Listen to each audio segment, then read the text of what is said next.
away.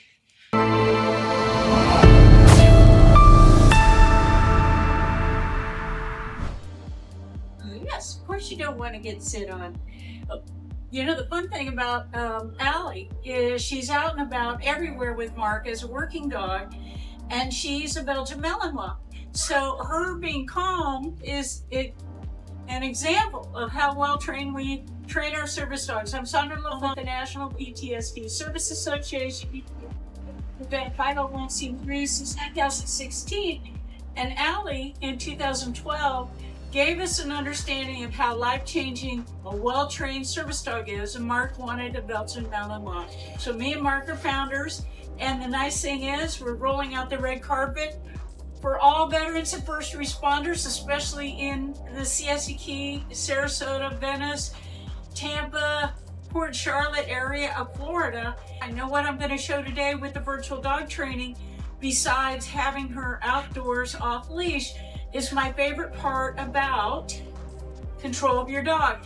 And that is having the dog whose sole purpose is in life to please you as the owner. So even if you have a little Pomeranian, a Shih Tzu, any animal that is got the four-legged and the nose and the ears, that's a dog, that's how God created them. So we're going to work with that ability. And the neat thing about lots of distractions, now it's safe because I have her under control.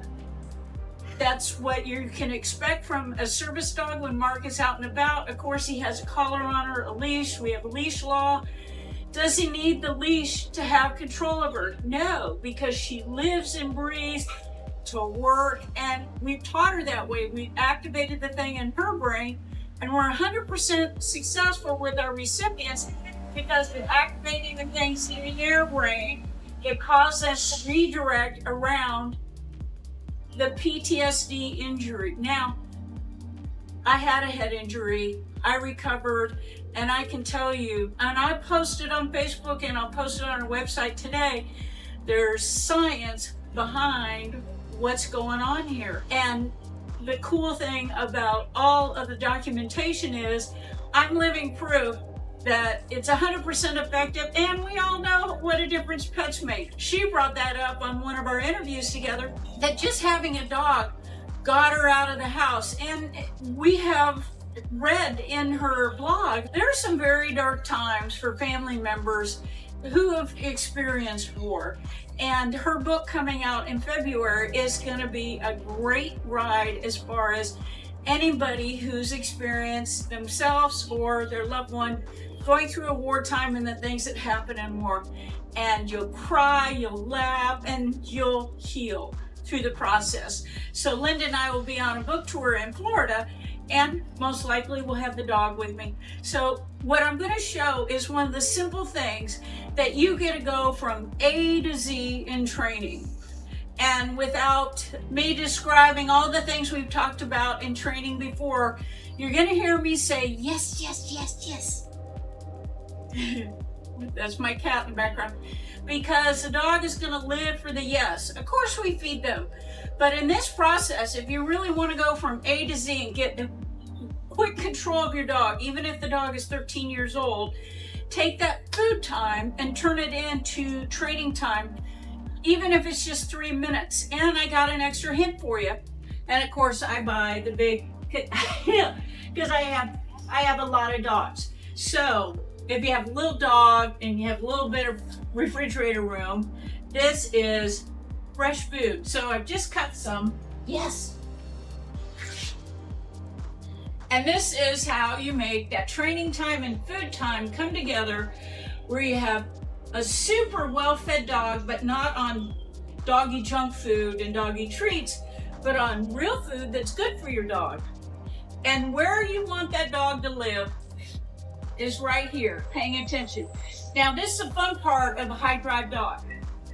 Allie's already had breakfast. She looks like she's hungry, right? Super high drive dogs can masquerade as perpetually hungry dogs. Those are dogs that have most likely Olympic ability, and now we're giving them the Olympic challenge, going from A to Z in healing off leash, so that when you're out and about with your leash, you're not counting on it for control. Yes, it gives you control, but that leash, that lean, that all of that other stuff that we see dogs doing, we're gonna just take that off the shelf and start talking about having that dog under control, off leash, no matter where you go. Starts in your house, in the hallway, in your backyard, and take the food away and use the training treat that's not people, like, you know, that'd be like a human living on ice cream. You need the substance that makes your body work really well, no matter what age, no matter what your blood type. You know what you eat that makes you do well. This stuff has it all. So we're not going to deprive the dog of nutrition. We're going to make them work, and it'll be nutritious. Allie, heel. Yes.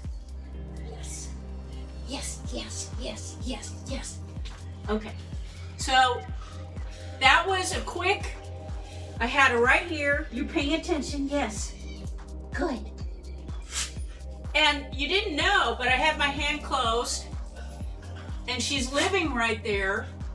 So if your dog's never done this before, you can do this right now at home and keep the dog right there.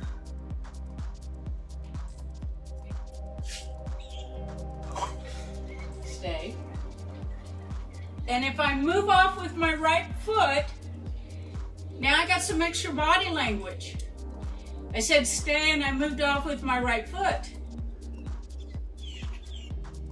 In a crowd, she's got to be paying attention to which foot I'm moving off of.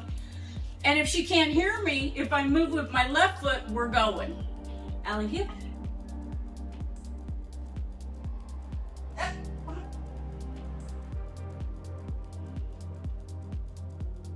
Yes. Now see how I have my hand that automatically pulled her head up and she sat down. This is just for household dog work. When you're out and about and you stop walking, you want your dog to sit down right next to you. We're not talking about what we do with the service dog, although in many cases the dog stays standing because it's got to work. They got to lean on the dog. Now you're working. We're always going to start with fun and end with fun. And she's not hungry because she's already had breakfast, but she's working because she knew you were on the show. So Allie, stay. Gonna go off with my right foot, which means she stays. Come back. Oh, well, see, and I said back. The dog's back up. If you come to one of my demonstration alleys there, we back up really fast, because if you're in a wheelchair or in a grocery store and it's a service dog and you're backing up your cart, you need the dog to back up too. Yes, you're so good. Allie, down. Good. And a couple minutes at a time. How easy? Yes, you're done. You're done. And she's not going to go far, right? Because this is really good, nutritious food. If you're just starting out and your dog's a runner, this is one way to really challenge your dog. Do it in your backyard, do it in your household, and do it 3 or 4 times in the morning. You know when the training's done is when the dog's like, okay, I'm done. Stop giving the food then. So that we're not going to starve any animals here. We're going to get their full attention so you have great control. And isn't, Allie, down? Yes. Isn't that a great metaphor for what we do at the National PTSD Service Association? We give back the control, we give back the opportunity to go on. We're not discounting anything anyone's been through. In fact, we are so thankful for your service, veterans and first responders, that we want to serve you and provide a highly trained service dog. It is not a pill, but it is a furry ball of fun. It's not a family dog, but it is with the family for a very long time, and everyone has a great time with the dog, but the dog's going to be there working. And if you already have a cat and a bunny and a pet squirrel and all the other cool things that are out there, we'll make sure we match you up with the right dog for you and your family and what it is that you want to do. I'm Sandra LaFlamme with the National PTSD Service Association. Have a great morning.